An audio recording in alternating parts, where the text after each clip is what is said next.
এই তো দেখেন আজকে রোজার দ্বিতীয় দিন, তো বলছে যে একটা বিরিয়ানি রান্না করবো, সেজন্য গরুর ধেন মাংস আর এই পোলাও চাল দিয়ে আজকে বিরিয়ানি পাকাবো।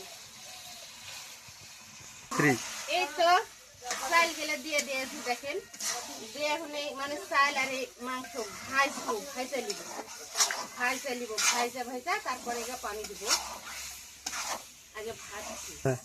এই তো দেখেন আমার এই চাল আর মাংস ভাজা হয়ে গেছে, এখন আমি পানি দিব। এই তো পানি দিচ্ছি।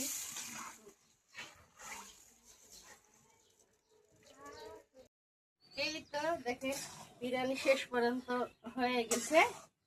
দেখতে হবে ইফতার করে কেমন স্বাদ আর কেমন হয়েছে। এখন তার স্বাদ কেমন বোঝা যাবে না, ইফতারের সময় বোঝা যাবে, খাইয়া দিয়ে কেমন স্বাদ। তাই তো।